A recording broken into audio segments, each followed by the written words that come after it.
Hey, welcome back to BioStrength TV.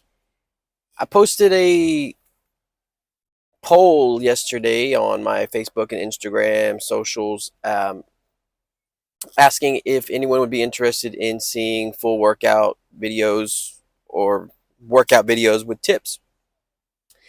Um, quite a few of you viewed the story that I posted in both of them. Um, And what I decided was I don't give a shit what the answers were. I'm going to go ahead and record them and give some tips and put it out there because I think that I just had this conversation with a friend of mine that, you know what, if it helps one person, if it's able to reach one person, then all of this shit is worth it in the long run. So, like I said, I didn't even check the results of the poll. I know it was viewed quite a few times by everyone, but if you don't want to watch it, don't watch it. It's going to be on YouTube. You don't have to subscribe. You don't have to look at it. You don't have to click the link. You don't have to do any of that shit. If you do want to check it out, check it out. If you learn something from it, great. If you want to critique it, great. I don't really care. I'm just going to put this information out there because I think some people can definitely benefit from it. So today, what we're going to do is we're going to hit some back and shoulders. Today is more of a row focused or thickness focused, mid back, low back, upper back. Not so much lat focus. I have a lat focused day, which is more of my pull downs, pullovers, that type of thing. So you're gonna see some different type of rowing variations. There may be a few lat exercises in here, but not very many. So it's mainly going to be different variation of rows, whether I'm targeting the upper back, the mid back, or the low back. And then I'm going to probably spam some delts.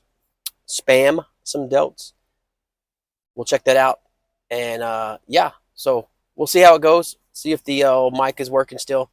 And appreciate it. So stay tuned. And so here we have our first exercise, which I was really just using for a warm up. And it is the single arm seated cable row.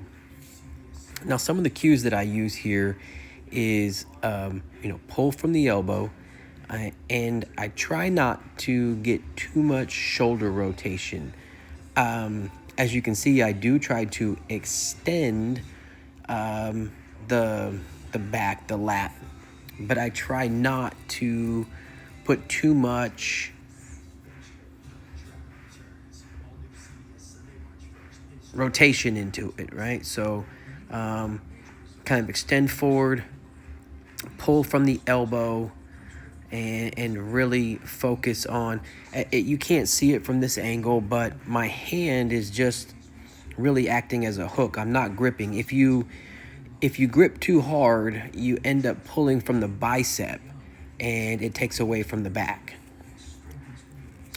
So here's the front view, right? And as you can see, my hand is just acting as that hook. So I'm really pulling from the elbow, trying to drive it all the way back into my back pocket or past my hip, right? Not too far. We're not trying to overextend anything. We're trying to keep tension on the back at all times, right? Got tension in the forward, tension on the back, and really pull with the elbow. So here's the other side. And again, you don't want to make this a bicep movement. Now, you can see a little more shoulder rotation on my right side here.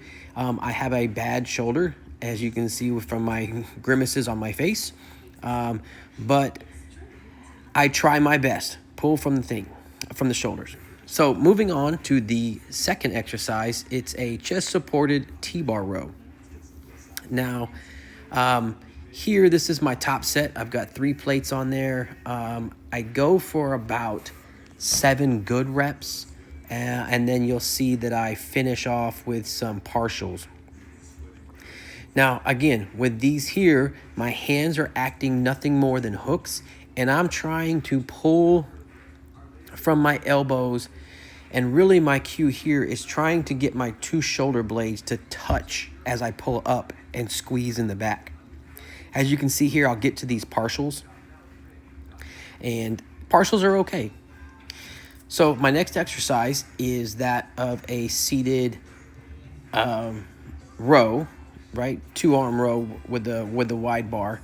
I'm trying to pull again with my elbows, and I'm trying to pull to my mid chest, or basically my nipple line. Again, I'm trying to squeeze those rear delts, not rear delts. I'm trying to squeeze those shoulder blades together on the way back. And as you can see, again, I start to fail again, and I just start hitting some partials. Moving on, here's a view from the front. And as you can see here, you'll see that, again, my hands are acting just as hooks. I'm trying to take the biceps and forearms out of this movement. And there's a little bit of back lean, but I try and stay upright, not too crazy on the back lean. And again, I'm pulling right to, I'm trying to pull to my nipple line. It may be a little lower, but I'm trying to hit that upper back, those upper traps and rhomboids. Moving on to here, this is a chest supported row variation again. This one's very concentrated. So you'll see from a different angle in the next slide that I am trying. Now I have taken the movement of the back completely out, being stationary, really pushing my chest into that pad and pulling back with the elbows. And you'll see from the next angle just how concentrated this is, and it really hits that mid back. And here it is from that other angle, right? You can see there is no back lean like there was on the row. I am just isolated that back. I'm pulling with the elbows, trying to drive them back as far as I can. Obviously, every time we record these, it feels like it's further than it is. And even on every set, you'll see I'll come to basically failure, and then I will finish up with partials. As long as we can keep some tension on there, those partials are worth something. So don't give up on partials. When you think you're done, rep out a few more, and there's those partials right there. So that was the back, and then we move on to, I said we were going to spam some delts, and so these are just side delt raises. The delt is a small muscle, so that we don't have to go extremely heavy. We can use a light weight with high volume, and it really, really targets the delts well. My cue here is as my arms come up, I could probably do them slower, more concentrated. I'll work on that. But my pinky is trying to turn out. Now here's some rear face pulls where I do these nice, slow and controlled. Again, the weight is moderate to light, if you will. But I'm really concentrating on pulling those to my chin and really squeezing those rear delts and the back open. Now I start to speed up a little bit because I start to fail, but I really, with these here, you really want to go slow and concentrated. You do not have to go heavy with these. These muscles that we're working right here are not large muscles like the quads or hamstrings or anything like that. I always finish off with a little bit of ab work. So I did some sets of weighted crunches here on this ab machine, which actually works out. The nice thing about machines like this is that you can target the upper end or the lower, depending on how you focus. So with these, I'm really concentrating, as you can see, my knees coming up. So it's almost like a knee raise, and I'm concentrating on my lower abs with this exercise. Not videoed, this machine can also rotate the legs to the left and the right, and we can get more of an oblique squeeze, which I did finish up with a set of obliques on each one. So that's basically the breakdown of it. And here is my after photo with my delts being pumped.